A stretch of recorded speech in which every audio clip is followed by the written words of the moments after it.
It's time to feel the rage. Welcome to Film Rage, where we talk movies in cinema, streaming, and classic films as well. Directors and actors beware, as you cannot hide from the rage. My name is Bryce, and I'm part of the Film Rage crew, which also includes Jim. Hey there, Jim. Hey there, Bryce. And the man who put the bop in the bop-she-bop-she-bop.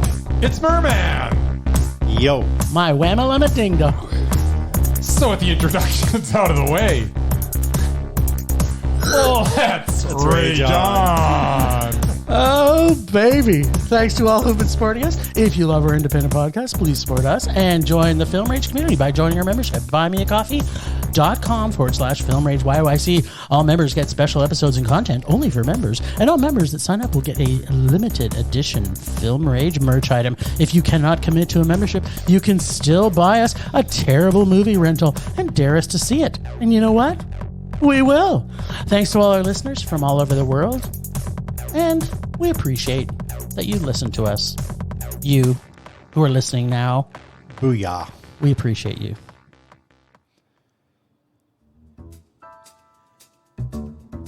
Hey, Bryce, what are you doing tonight?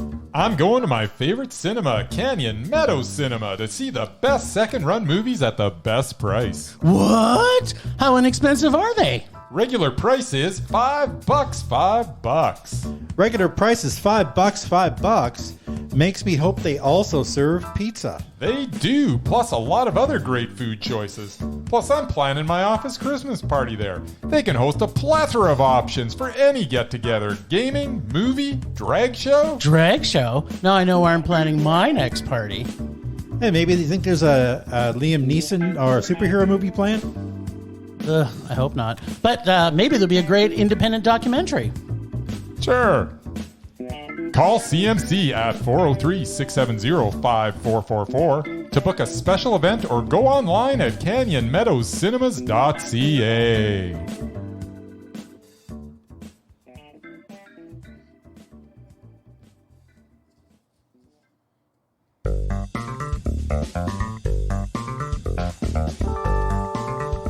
It's that time again. Oh, streaming. We've been streaming. And we've been streaming and doing what?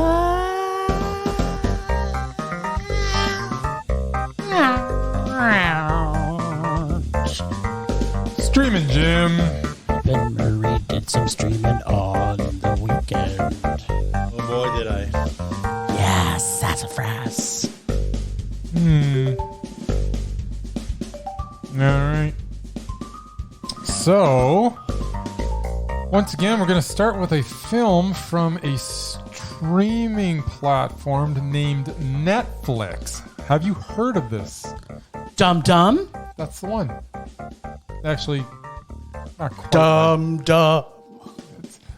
Dum Dum. There we go. There's some Dum Dum for sure. So we watched The Adam Project. Yes. Yes. The Adam Project is another easily digestible bit of mindless entertainment from Netflix. We once again get Ryan Reynolds doing PG Deadpool as he teams up with himself to save himself or the world or his girlfriend maybe. I don't know. I kind of lost interest. But apparently Jennifer Garner is still making movies. We also get Zoe Saldana in a forgettable role as the girlfriend. Mark Ruffalo shows up as Deadpool's father. Oh yeah, and Catherine Keener is completely wasted. Devoured by the weak dialogue she was forced to spew. We also get bad computer-generated bits, which includes space stuff and some bad de-aging effects and some silly-looking explosions. We also do... and here's the big thing. We don't get an explanation why Gamora is not green, which I thought was odd. And why didn't Bruce Banner just turn into the Hulk at the end and smash everything to save the day? Exactly. This movie was a waste of my time, which makes it a rage. Oh, sassy. This What didn't surprise at all. It was poopy. Well, I first want to say that I want to do a shout out and that I absolutely love Ryan Reynolds as a person. He is truly an inspiration to all Canadians on how to give back when you do so well. Okay, so that's now off my chest. But here, yet again, we get another, in my opinion, it's Deadpool light version of Ryan Reynolds. But this time, in a CLF sci-fi action film that's completely predictable and easy to follow for preteens and Deadpool light lovers. Which PG Deadpool. I'm not that person. Didn't think the CLF was great as the younger version of Ryan. The story was not unique. It didn't completely annoy me, though, because I do like time travel films. And as much as I did not hate it, I also did not love it. I don't really remember much after seeing it, which normally means that it's a meh. And by meh, I mean it's a really low meh. Ryan, I love what you're doing for BIPOC and equity in film industry, probably more than any other person that's in film right now, but I wish you would stop the Deadpool light and either do Deadpool 3 or something really good again. I'm giving you a Deadpool light. Low. Can you go really low for me? Low. Meh. Passing the baton. What's at you, Murray? I'm saying I wish you guys hadn't seen it because I knew you're going to hate it. I literally just said I gave it a low, Bryce. Meh. No, low. Okay. Meh. Time travel. Hell Yes. yeah. I also Ryan go Reynolds with a lightsaber type deal fighting bad guys. Loved it. Scene stealing CLF. Check. Reunion of Mark Ruffalo and Jennifer Garner from 13 going on 30. Yep, it's got that too. Yeah, I almost put that in my fact, review, actually. that movie also involved time travel of a sort. It's just a And it was fun also arranged. time traveling family film. Good performances all around. It was Ryan Reynolds, so of course it's a Mondo. It's true. And I loved it. I don't care what these two jokers say. You don't have to. All I got to say. But why didn't Bruce Banner just turn into the Hulk and Because it's smash not still- everything? Bruce Banner. I'm still curious about What? Gamora and being green. Yeah, why Not myself. Gamora Why either. wasn't Gamora green? It's not Gamora either. Oh. You have to admit, I'm sorry, that Mark Ruffalo was super potato in this movie. Like, he was as potato as he's ever been. Mark Ruffalo's the only part of the movie that was okay. No. Whatever, just move on. He You know was what you super think. potato, and the kid. How did you think this kid was anything like Ryan Reynolds? He didn't have the charisma that Ryan Reynolds, I thought he was Deadpool awesome. light, He was has. a cute kid. He didn't have the same charisma. Yeah, he Every did. time What I see a is movie my- that has Boom, an boom, actor boom, boom. that's supposed to have a younger version of the Charisma. actor, you have to compare to Austin Powers. That is the exact perfection of finding the younger version of oneself. And every other movie will be compared to that. Boom, boom, boom, boom. Whatever. He even had younger version of Dr. Evil. I can't even hear you this singing, so let's What just move is on. my? I don't know why he is. Boom, boom, boom. I didn't think the kid was great. I That's thought all he I'm was. saying. But did you have your Ryan Reynolds rose-colored glasses on? No, I loved it. I thought it was awesome. And you thought the kid And was... millions and millions and millions of people who watched it also loved it. Did you? Just because you two didn't. I didn't. I didn't love it. That's true. I hated it. I didn't Well, hate you it. were two people out of millions. I also didn't hate it. I hated it. I know. Number you one would. movie on Netflix. That's all I'm going to say. That that- proves that's it. something. Somebody watched it. That proves it. Anyway, move on. Murray doesn't That's like it when what we you talk told badly of You're Ryan pissing me Reynolds. off. Move on. You say. What else are we talking about? Oh, the movie Windfall, Windfall. which we saw on also the Dum Dum, Dum dum. also known as Netflix. So, what to say? Yeah. Jesse Plemons apparently I like Jesse Plemons. is our most watched actor of the last year, aside from Denise Richards and James Caan. What does that say about our friend Jesse? I'm just saying. We watched. like him. Of all of the people we've watched this year, we've seen mostly of him. Well, I love him. So that's different than the other two. Yeah. I'm also a big fan of Jason Segel in dramatic roles. As am I. But this story has like zero suspense for a film about kidnapping. I mean, the whole time, no one seems stressed at the event or concerned about anything. The only one appearing to have any concerns is the kidnapper. And Lily Conlon's playing the role of the wife, which is her title in the movie, wife, could easily join Katherine Heigl or SJP as a repulsive member of the repulsive list, as she added absolutely nothing to this film. I feel sad that both Jason and Jesse hung their hats on this film, including writing credits and production credits. More than halfway through this, I'm thinking to myself, who cares what happens at the end? If it wasn't for the last 15 minutes, I would say this film would be not worth seeing. Acting by Jesse and Jason were great. The film was forgettable at best. The only spark of anything in this story was the gardener and his arc in the story. So good acting, bad dialogue, pacing, chemistry, as well as intensity for the film. The last 15 minutes were actually pretty satisfying, but were expected as the story progressed. I'm giving this also a low. Meh. Mostly because of the last 15 minutes and the acting by Jason Segel specifically. Really? I thought Jesse I thought he was actually he would have taken him down. Jesse was okay. I don't think so. I didn't like the direction. The director did for his character. Oh, it really? was like, I was didn't. fine with it. I thought he did a good job, but I didn't. I thought Jason Segel was more believable. Over to you, Mer. Yes. Does anybody actually like Jason Segel? I do. Yes. I mean, really? Love him. I never got the appeal. Okay. Either as a comedy actor or of his failed attempts at drama. I'm on side with the In comedy. fact, he was the on most side with annoying both. part of that Mother TV show. So no surprise I didn't like him in this. I don't know what you're talking about. Like, I really have never liked him in anything.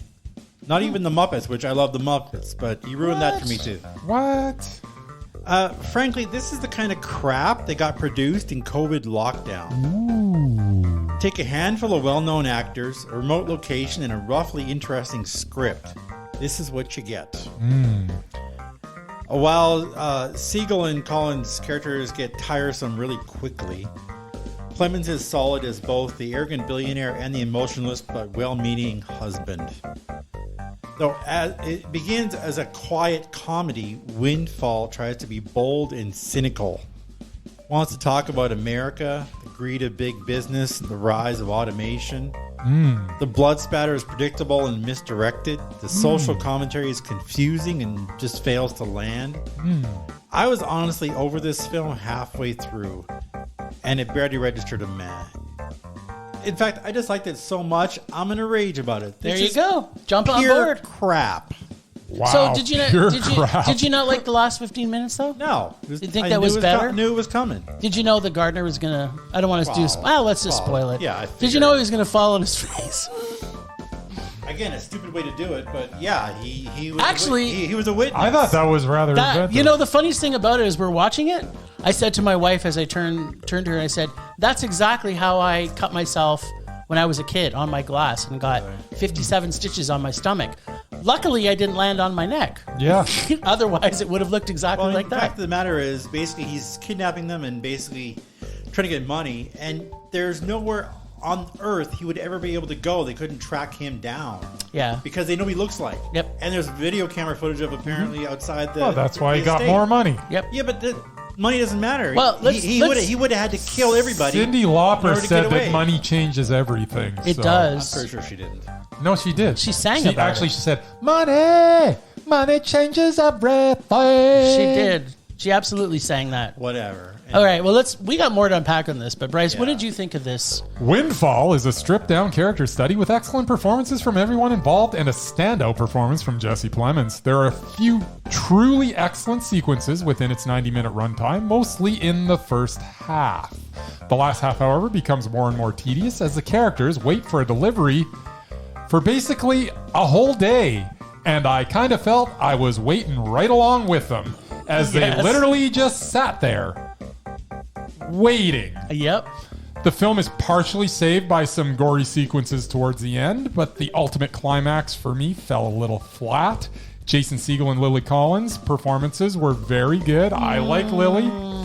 And Plemons was great, but these stellar actors were not able to save this thriller that started good but ultimately fizzled out. I am perhaps being a little generous here, but Windfall was a very, very, very, very, very low man. Nice. Almost. Everything you said, Murray, I completely feel what you're saying. I felt the same way through most of that film. To be honest, I watched half of it before we even decided what we were going to watch. And you're like, please don't pick it. I wouldn't have finished it if he hadn't already seen it. It was painful, the whole middle of that film. It was. And there was a lot of slow. There was a lot of nothing. I usually like slow, just, but this wasn't the even, fact that these two couldn't outwit this moron, just like he had a gun. It wasn't about that though, because he had so much money that he really didn't care. This is just something that's happening. But so when he came back, no intention about winning him. No, when he came back from his car, but he did, and they were gone. And he chased them through their orange grove. Like, it's their property. They couldn't find a place to hide. Like, that part was kind of funny. Stupid. I was like, there was a lot of stupid in I this. liked a lot. There are 3 or 4 scenes in here that I really enjoyed. But at the end of the day, there was just so much. I did. Nothing. There was. Yeah, I think the biggest problem for me, it was the suspense. There was zero suspense, and if you compare, like, a movie like, say, for example, The Ref, which is not really the same, but it's kind of in the sense of... The Ref is a freaking classic. Yeah, was also great. Yeah. Because they built it up. This, they made no build. There was basically no build, and it just stayed with no build for the entire movie. Yeah. I just liked the gardener. He was so cool. Gardner was cool. I can't believe you liked her. She was awful. I thought she was fine. She was like, we were watching it. Monique said, "Who is that? Remind me never to watch one of her movies." Wow. That is the daughter of Phil Collins. Well, what do you know? Something's in the air tonight, and she's repulsive. She's not repulsive. She was. Murray, what do you say? Fine. Are you on the repulsive bandwagon with her, or what? If all I have to do is look at her, she's fine. Okay. She hasn't talked. But who's the fact when she's acting? Terrible actress. She's terrible. I agree. Like I said, she's the daughter of Phil Collins. That's why she has a job. Oh, there we go. Well, we also saw a movie called Deepwater. With who is it again? He's someone that has some idiot something over other people in the acting world or something. Yeah. Of the generational Worst gap or something. Of our generation. I'm sorry, I don't know. You can't be speaking of the star of this film, who is your the finest actor of ours or any other generation. So Mr. apparently, I thought it was Jesse that we've seen more movies in this last year, but I think it might be Ben Affleck. Actually, I think it's a competition now between the two of them. Between the two of them. Actually, were they in a movie together? Because maybe we saw one with the two of them in it. I don't think the hardest working actors in Hollywood right now. Sure. Yeah. Interesting. I didn't see it. You guys got to talk. Let's go. Okay. So, the movie we're talking about is Deepwater. It is on Prime Video. No. Oh, okay. Deepwater is the story of a complicated man caught in a movie that you really have to avoid thinking during it in order to enjoy it. Unfortunately, I am a human being and I have the power of ability thought. to think. In the beginning, we are introduced to Vic, played by Ben Affleck, and Melinda, played by Ana de Armas, who have a unique marriage. The film starts strong, but as it rolls along, it starts to make less and less sense. There are some strange choices made by the director as we get revealed way too much, which kills a lot of the suspense. Vic's actions should have stayed a mystery until the very end in order for this to work at all. From the moment we learn too much about what Vic may or may not have done, the movie starts to fall apart and never comes together again from that point on. The climax is just plain dumb as the nonsensical ridiculousness plays out. It is a shame because the characters Vic and Melinda deserved to be in a better film. The characters were great. They just needed to be in a better film. They were well written too. Yeah. I kind of want to read the book Because it's based on a book. I know. They must have left some stuff out or added because it was. Anyways, Affleck's layered performance in the first half of the film single-handedly made this film worth watching. If anyone else was in this would have been a rage. But Affleck's Vic makes this ridiculous thriller watchable. Therefore, on the back of Affleck, and the fact that the snails were kind of cool as well, Deepwater gets a meh. Okay, so just so we're clear here, Murray's handing out Mondos because his favorite actor's in a movie, and Bryce is handing out Mez because his favorite actor's in a movie. So how come we didn't get to see a Keanu movie or a Nick Cage movie this week? That's what I want to know. So I can start handing out candy. So what do you think, Jim? All right, so just like the title of this film, the story is pretty murky. Because it's called Deepwater, which is usually pretty murky. Yeah. The concept of the story is kind of interesting, but the whole relationship between Ben Affleck and his wife seems too unreal, and so much isn't clear about anything at all, everywhere, and as much as possible. The way she behaves in front of all her friends just is too hard to stomach or believe, but you can believe, if you can, in the fact that each and every one of the guys who, seeing Melinda, all met and hung out with Ben was something that I found not only weird, but also not that good. And then they would have sex with them at parties where they were both present. Mm-hmm. And I'm like, what? It was a unique relationship. Yeah, it was beyond unique. And I am okay with ununique or unique relationships. Plus the fact that she's literally has man after man in her relationship that seem to be full and rich relationships in short time frames. Like, oh, I just met this person. Now we're in a major relationship. Even the fact that the little CLF tells her dad she wants to know how he killed the lady's boyfriend. I'm just like, what? I think I just found it all in your face, and yet everyone in the show just accepts everything that is written in this badly written film. The acting by everyone involved was very well done, including the Affleck, who seemed actually creepy and not like he was actually trying to act, which he normally is. So that was actually very refreshing. And I'd just like to say that Bryce said to me last week that I already have a bias when it comes to Ben Affleck. I will say, no, I do not. I just want to see him acting in a movie that's actually really good acting. And this was one that he was. It's just too bad it wasn't a great film. Yeah. By the time we get to the last quarter of this film, I'm not really buying into the whole concept, especially if every time she finds a new boyfriend, Benny Boy kills them all. Flaunt with boyfriend in front of husband, he kills them. She gets mad. They forget what happens. Rinse and repeat. It was very ugh. Sounds really stupid. Yeah, it was. They either have to go all the way with that and just show him just going on a killing rampage all the time, or keep it a mystery. Yes, the whole time throughout the whole thing. Yeah. When he says, but they did neither. When he says near the beginning of the film, "Oh, I killed him," and blah blah blah. That was great. It wasn't. No, it was because you don't know. No, that's what I mean. But then they stayed with the theme, and then they did other things that just made that they negated that. Exactly. Right. But they if they would have followed through with that, yes. And then they could have kept that mystery the whole movie. Yes, which is what needed to be done. Then the ending at the gorge, and the snail pit, was also ugh. This him chasing the dude on a mountain bike, and I don't know. It was all so dumb. Once it got to the end, I was like, just end.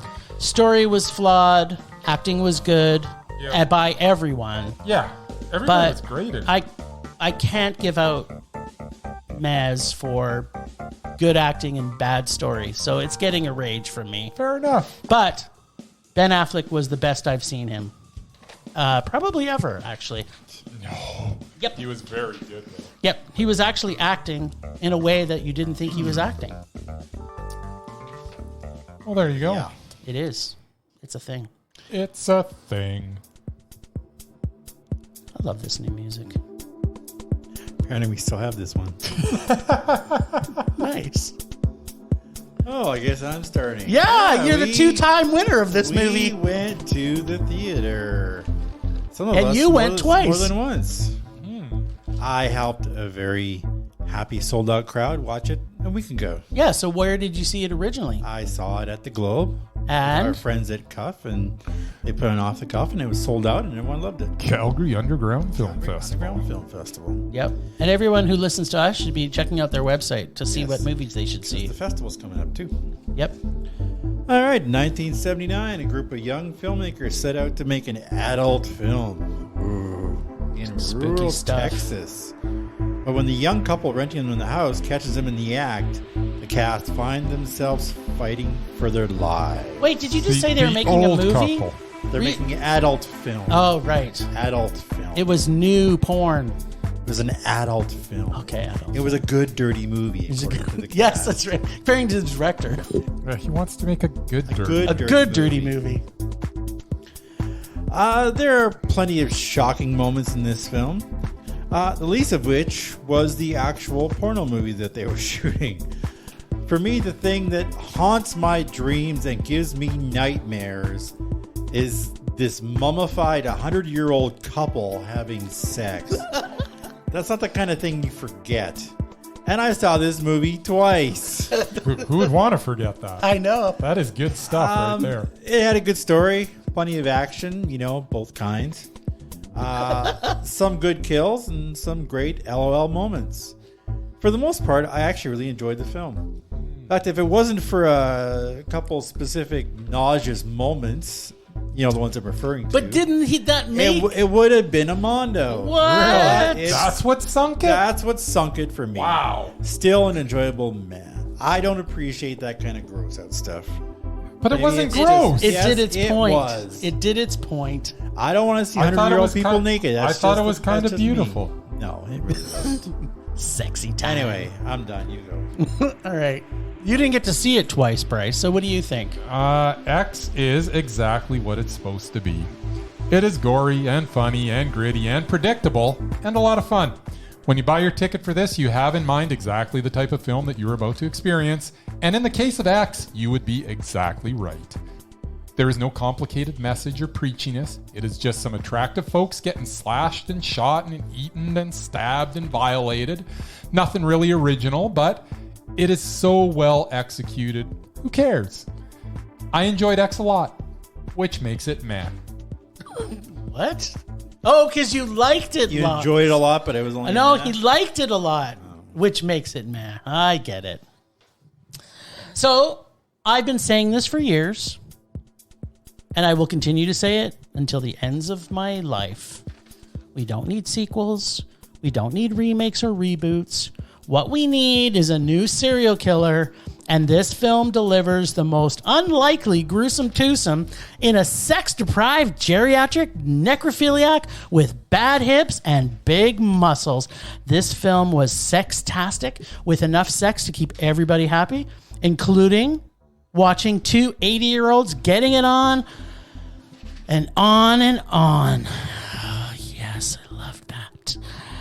After they just made some fresh kills. Nothing turns you on when you're 80 than doing a bunch of kills. It's also gore-tastic with lots of blood and gore to make everybody happy. It's creep-tastic with every creepiness you can imagine to keep me away from seniors' homes and farms for life. It is completely unbelievable, yes, but all slasher films are unbelievable. So that is, to Bryce's point, not a surprise. This one was just such a breath of fresh, murderous air with a take on 70s slashers. I will steal a quote from this movie when I say, "Can you feel how hard I am right now?" I loved every fun and creepy, slow-building, unbelievable, but fun minute of this geriatric porn gore film.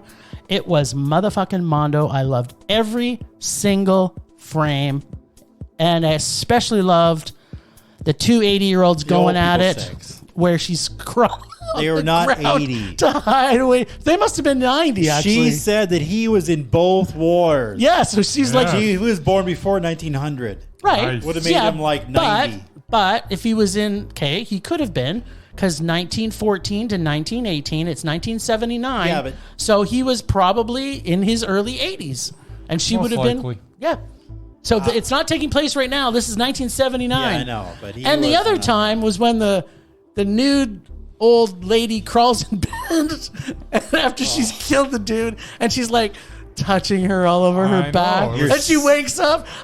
You're seriously gonna make me hurl. How did you not get this to a Mondo, Bryce? This is like the best. I enjoyed it a lot. It's the best slasher movie that's been made in the last 40 years. Oh, since the original Texas Chainsaw. This is, and actually, this plays so much homage to Texas Chainsaw. It really does. It's like it's completely but Texas Chainsaw, but.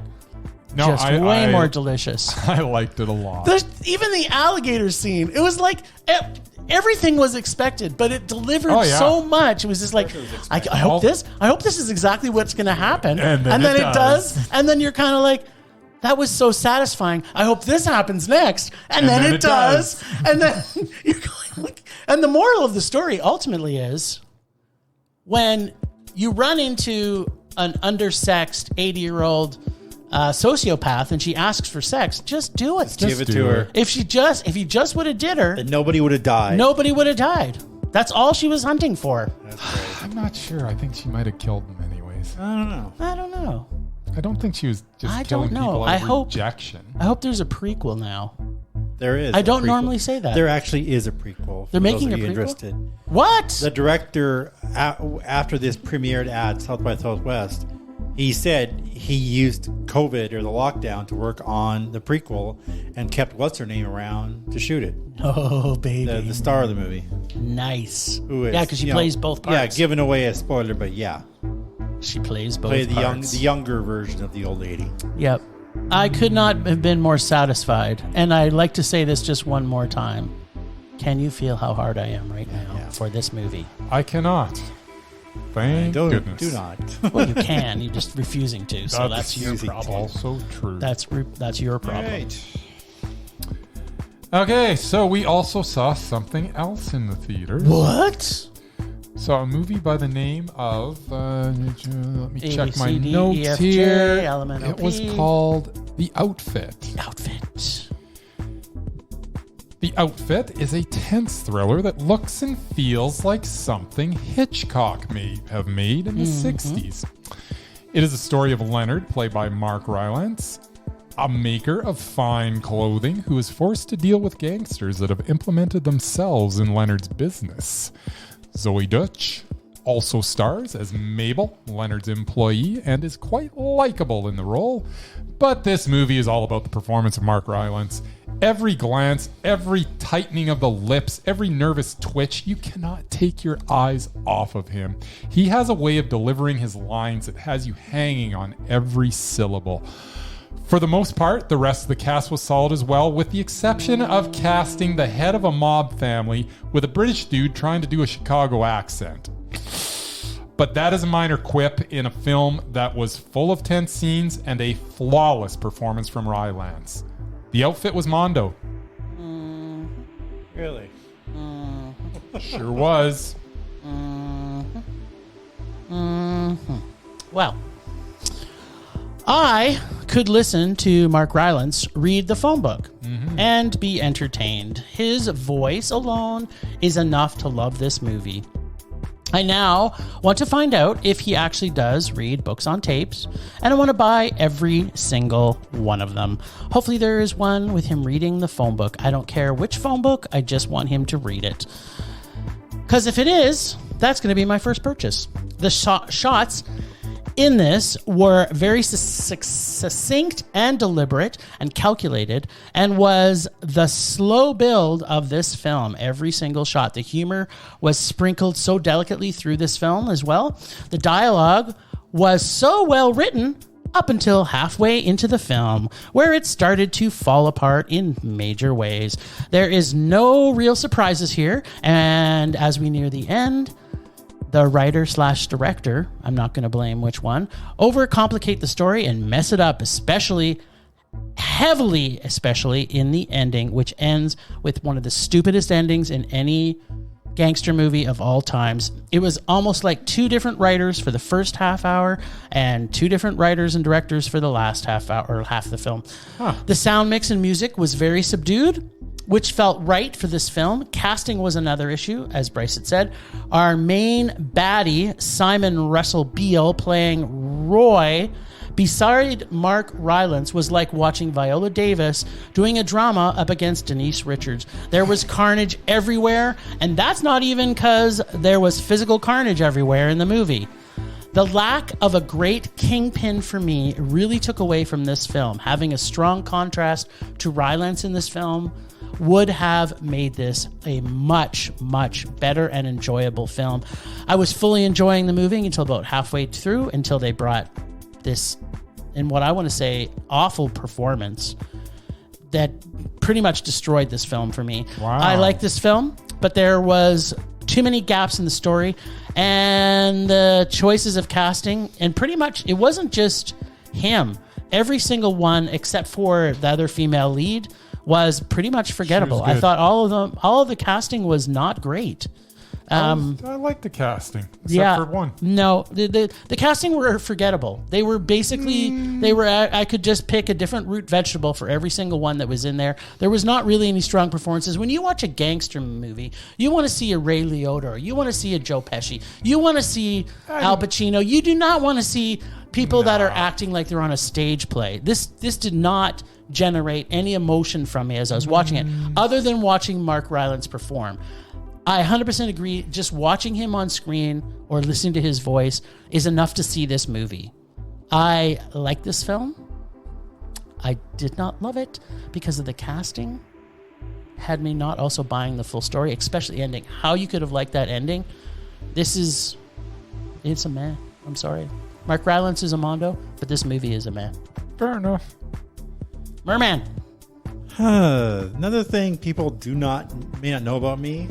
I love gangster movies. Yay! And mob history. Nice. Ever since I read Nicholas Pileggi's Wise Guy. Nice. You would know it as Goodfellas. I've been obsessed with the whole gangster lore. Al Capone, Bugsy Siegel, Lucky Luciano, love it all. We went to the Gangster Museum in Vegas. In Las Vegas. Yeah, we did. That was a little disappointing. It was, yeah. Like so imagine my surprise when this timid tailor, cutter. Yes, he's a cutter. He's a cutter. Is actually associated with the Chicago outfit, which is Capone's organization. So the movie has double meaning.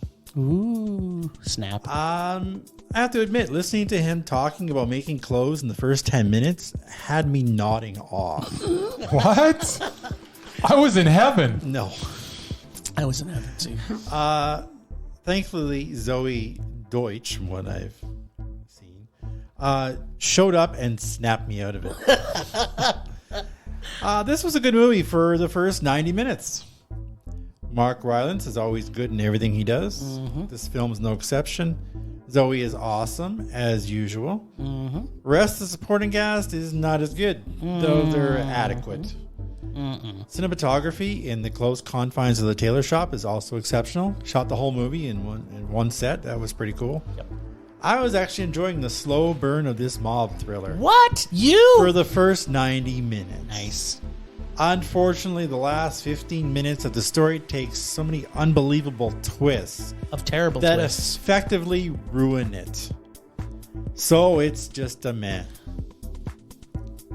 Samesies. How did you not, like, okay, you was that one with what's her face, that she's you watched the whole movie, you liked it, in the last 15 minutes you hated it. How did you not hate the ending of this movie? I don't know. Maybe I was just so enthralled with Mark Rylance. Well, apparently we should call this the generous episode. You know what? If we do not call this the generous episode, the ending wasn't that bad. The ending was terrible. It was awful. It was like they tried to slice in, pun intended, cut in. There's one thing that he said towards the end that bugged me. But overall, it was fine.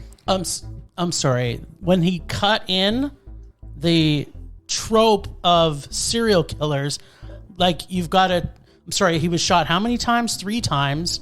But no. You've got to do another double tap. That ending was terrible. Yeah. It was really bad. You're just being, it's the generous episode. It's a generous episode. It was Mondo. No, it was I really like Mark Rylance. Mark Rylance, we will be talking about later. I can guarantee. Temperature rising. Vision blurring. Rage taking over.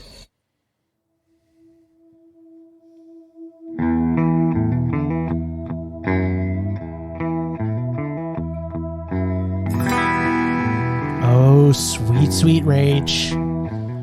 How you blanket me with your comfort as I've made it my way through this week of watching and the week that I had off. So it's been 2 weeks since we've talked to our faithful Rage listeners. And today's Rage is all about terrible writing. And the award goes to Deep Water for totally destroying some amazing acting by doing a terrible writing job. That's my Rage this week. That's fair. I really wanted to... The characters in that movie were so original and creative, and the writing just was not there. It was so bad. The characters were great. They just needed to be in a better movie. Yeah, it was so bad. Yeah, no, that's... I mean, I'm looking back on our episode, and it was pretty meh for me. The whole set, except that one. So that's my Rage this week. Writers, do a better job. Write better stuff. Be better. But thanks for making it from an original book. There you go.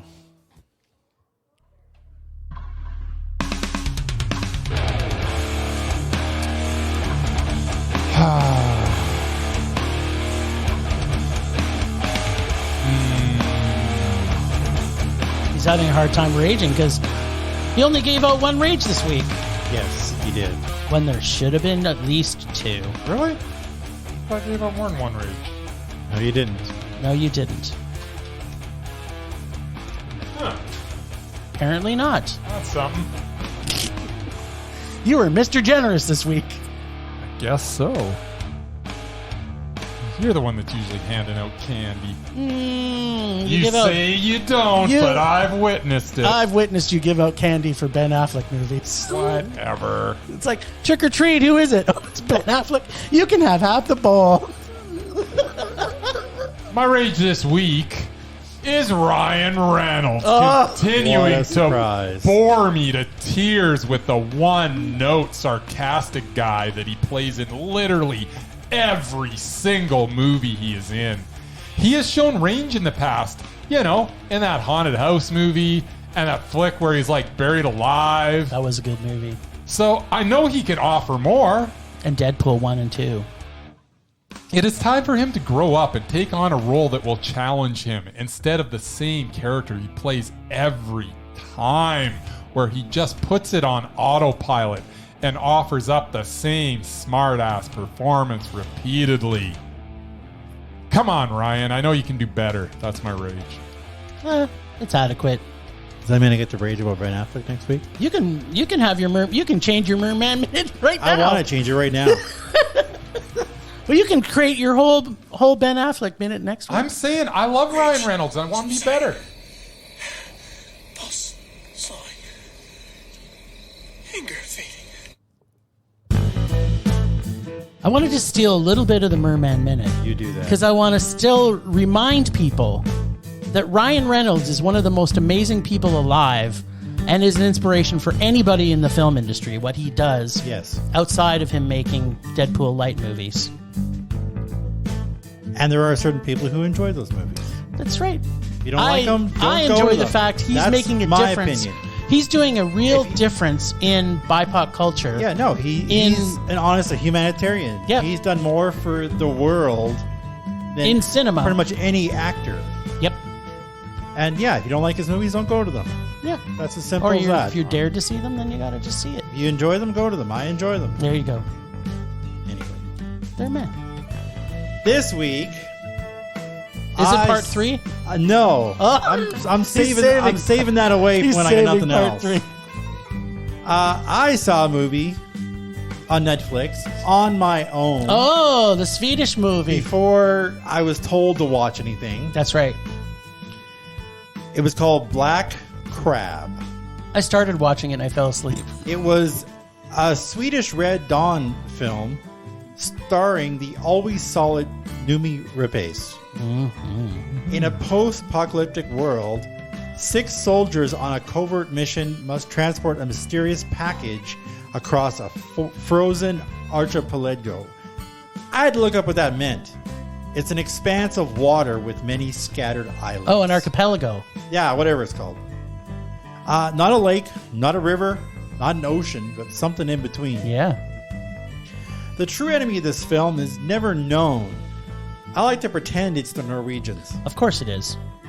Either way, these 6 brave souls must ice skate across frozen water. I love the sound of this movie. To deliver a weapon that will end the war. It has plenty of action. Noomi Rapace doing some butt kicking and dick punching. Nice. At the heart of it, every soldier has their own reason for risking their lives. For Rapace's Caroline Ed, it was getting to her daughter. Things unfold as they unfold. It has some similarities to Saving Private Ryan. Is it the best war movie you'll ever see? No. But it's worth watching for Rapace alone. It's a highly enjoyable but slightly too long meh. Nice. Catch it on Netflix. Okay, so how much skating did they do? Because that's what I'm most interested in. It was a lot of skating.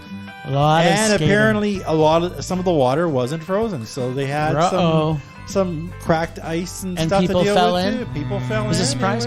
What was that movie we watched sometime last year where it was kind of like a apocalyptic movie where they had to go across and they kept falling in the fake ice? Do you remember that one? I think it was Ben Affleck or Matt Damon or one of them that was... Anyway, it kind of makes me think of that. Why do they always have to fall? Why do they have to always fall in the ice? I don't... Ice could be strong. What movie is this? I don't know. I can't remember. It was so bad. I know we all saw it because we all hated it. Yeah. But I want to see that one, Murray. I'm going to see it this weekend. It's still on Netflix if you want to check it out. I am going to. All right. Well, I know we had nothing prepared for this because we were going to have a Mesmerize off. I'm sure Murray's going to find us a delicious, luscious one for Christopher Walken because now that he's back on the Mesmerize list. Right, Murr? Sure, I'll work on that. You will. And I want to bring Mark Rylance on for Mesmerizing. I don't care what anybody says. It's absolutely mesmerizing. Murray? I don't know. Whatever. Is that a yes? I don't really care. It's unanimous. He kind of is and he kind of isn't. He kind of is so amazing. I'm just going to go over some of the things he's been in. And a lot of it is actually voice work, which is kind of funny. He's mostly known for Bridge of Spies. Which was excellent. It was excellent. The BFG, which is just his voice. He was excellent in. His voice, yeah. Dunkirk. He was excellent. Which he was excellent. Murray, one of Murray's favorite movies last year, Don't Look Up, which he was also. He was fantastic. He was fantastic in. The movie. In fact, sucked. you know what he was? He was mesmerizing. He was definitely mesmerizing. Super mesmerizing. He was also in The Trial of Chicago 7. Yep. Who was also, but you know what happens if we actually put him on the list? Do you know where I'm going with this? No. You guys raged about Don't Look Up. I'm pretty sure that will take him off. I gave it a meh. No, he didn't. No, it's mesmerized list. We're talking. Yeah. We're not talking. You couldn't have a. We're not doing. rage. No. You can have lots of rages because, yeah, you just cannot have a rage if you're on the undoubted list. You could have all rages, but if you're mesmerizing, you're mesmerizing. Yep. Ryan Reynolds. That's going to be vetoed very hard, Murray. And also Ben Affleck will not make it on that list. Not alive. He is the finest actor of ours or any other generation. He is good in 2 movies.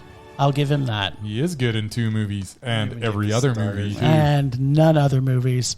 No, but because Trial of Chicago 7 has... Do I have to watch that again? Yes, we do. Because... No. Yep. In addition to don't want to watch it again. It was Well, okay. unless if you can find a movie that John Carroll Lynch is in with Mark Rylance that isn't The Trial of Chicago 7, because we have to decide which one is more mesmerizing. Murray, you don't even have to pick anything out. We're going to be watching The Trial of Chicago 7. We just watched it. I know, but Mark Rylance wasn't mesmerizing at that time. Yes, he was. He just wasn't on our list. Well, but now he is. So do you know already who's more mesmerizing? I Can't remember. So guess what that means? fine. How big a part? Did you actually see that movie, Mer? No. Oh, it's good. You should watch it. It is good. And you know what? There's 2 mesmerizing actors in it. About to be possibly one. Possibly. We shall see. We shall see. All right, whatever. I'll We've watch got our it. assignment already for next week. I love it. Chicago 7. All right, last time on Rage or Dare, Bryce decided it wasn't enough rage to watch one film, so he decided to watch 2. Yay! Because he is that dedicated to the rage. I When am. he picked both Speak to Me in Poetry and Yep. also Swept Away. Yeah. Swept away. This week, Jim is back in the hot seat when he can decide to rage or dare. Check in with Bryce and see if 3 is the magic number, like the song says, or 2 rage films is just the right amount. Yeah, I don't even know what that means. But There's a I'm song just reading. called 3 is the magic number. Sing it. 3 is the 3 magic. is the number. magic number. I know 1 is the loneliest But 2, number. apparently, rage films is the magic number. Sure. So, I watched both of these films as sort of a rage doubleheader, back to back. So let's start with the least objectionable of the 2 films, and honestly, it was the one I watched first anyways. Technically, Speak to Me in Poetry was not really eligible for this segment as it did not have a theatrical release, but I decided to watch it anyway. Trooper. As more of a curiosity. The lead character basically speaks in rhymes in poetry, as it were, the entire film, as he has been cursed, sort of, I guess. We watch as our poet does rap battles and becomes a superstar and eventually falls in love. This sounds terrible. It is truly awful. However, it is one of those so bad it's entertaining type of situations. The club he ends up rapping at is obviously just someone's basement, and there is one scene where he's supposed to be on a date at a restaurant, but they are obviously in someone's backyard. There is a waiter, but there are no other tables or people there, and the table they're sitting at, it's just sitting right on the lawn. It is very strange. It's really, really strange and quite amusing. The ridiculous dialogue became more entertaining as the movie played, and the forced rhymes continued. It was really, truly awful, and I quite enjoyed it. It was meh. It was Mondo. It wasn't Mondo, but I am not unhappy that I watched it. So anybody that wants to check it out, you can see it on YouTube. I might actually now go and watch it because it sounds completely terrible. It's so awful that I kind of liked it. You know what? We now have a new expression on the Rage or Dare segment. It's so bad, it's mad. It's so bad it was mad. Now, the winner, chicken dinner. Oh, God. Which you pulled from my succulent bag of rage last week. Yes. And then I watched Swept Away. The reason why This he's not on the total list. This is a truly awful film that reminded me how bad an actress Madonna is. She is unwatchable. And That's not what you've said in the past. Well, She'd be on the repulsive list if it wasn't for you. Next week maybe we got to revisit that because she is repulsive. Oh my God. The film had one character that was almost likable, but by the middle of the film, they turned him into an abusive jerk. This had no redeeming qualities and made no sense. There was zero chemistry between the lead actors. I think it was supposed to be a comedy? Maybe? Yet there was not one laugh to be had. I'm truly shocked that Guy Ritchie's career was able to survive this, because this is truly one of the worst movies that I've ever seen. This is the type of film that is made for this segment, as it is such an unbelievable rage. I am just flabbergasted at In how awe. bad it was. Like, I don't understand how Guy Ritchie could make this. Like, what is he thinking when he's making this and he's watching the dailies back? It's like, what are you doing? You should just abandon ship. Was he not married to Madonna? He was. And maybe she really wanted That's why to. he made it. Yep. Now, if you think about it, the movie he made right before this Yes. was Snatch, Which was like which is awesome. Supreme Mondo. And the movie he made after this Yeah. was Revolver. Which It was a meh. it was a man. So, but to your point about Survive, it took him 3 years to be able to get hired again Yeah. to make that. And then even after that, I think it was quite a few years between that and the next thing he did. The next one was Rock and Rolla, which was 2008. Okay. So that's 3 years later. It's like, okay. But then he made a music video collection of Madonna. nice. And then Then they got divorced. and then he made Sherlock Holmes in 2009. Yeah, and that's Oh, where that it's was real. his movie too? Yeah. And then he also made Sherlock Holmes, Yeah. A Game of Shadows. Of course he he did. did. Oh Yeah. man, he made some crap. But then he also made The Man from U.N.C.L.E. Yeah, which it was was not alright. good. That's all right. It was not good. But And then he made- Don't forget the Disney movie. And then he made King Arthur, Oh, Legend of the Sword. yeah, that was awful. Which too. was also awful. That was- and then he that was made very- live action Aladdin, Which which was I awful. told you he made, and you said, no, there's no way he would have made live action Aladdin. And then he did. It was awful. So he made. Yeah, Actually, do you know that if he hadn't have redeemed himself with The Gentleman and Wrath of Man, Gentleman, he could right. actually That- technically be on the doubted list. Yeah. But his last two again, it's like, okay, Yep. he's back. And Yep. the movie that's coming out soon, whatever it's Yeah, called, which looks amazing. it looks great as well. So But I'm the Hugh hoping he's Grant all one? the, it seems like he's all the way back. Yep. He's completely washed that girl Oh, right out of his hair? It Yeah. took like 15 years or Yeah. almost 20 years, but the Yep. stench, I think, might be The gone. stench of Madonna in his hair is washed out. And apparently we're going to be talking more about her in the coming weeks Yeah. because Yeah, she's- I really I I don't fought even hard. remember saying that, but she I is see. I think completely Murray also repulsive. tried to fight hard to get her on the doubted list as well. But there was one of her movies that you actually said was good. So. I'm not saying doubted. Well- She's repulsive. A movie I liked that she was in, but it wasn't because of her. It was League of Their League Own. of Their Own. Well, that's a movie that everybody Yes. liked, but Yes, not of her. because of her. Yeah, it was because of Rosie O'Donnell. Rosie O. Gina Davis. Was it really? Sorry, I meant to say Tom Gina Hanks? Davis. That makes more sense. I meant Gina Davis. Oh no, right. It was also what's his name? Oh, Tom Hanks. Tom Hanks, right. the most likable man in On Hollywood. Hollywood. There's movies that are so terrible, but you like him so And much. Gary Marshall. Yeah. Yeah, Good old Gary. Gary, R.I.P. Gary Marshall, director Gary, of it's Pretty Gary. Woman. It's Gary. Oh, well. All right, well, let me choose from this succulent bag because I get to, instead of having to pick the awful shit you're going to give me. Oh man, are you in for it when you got to pick my stuff? At least I won't have to watch Swept Away. Hey, wait a minute. I So have a this question. is the dare bag from the audience. It is. it Now, is. question for you. Yes. Because every time we get a winner of that quality on the show, Yes. I have to ask you, is it worse than The Life of David Gale? Because that could open up things because Kevin Spacey could make it back I on hated- the undoubted or the mesmerized list. Nah, the life of David Gale is just.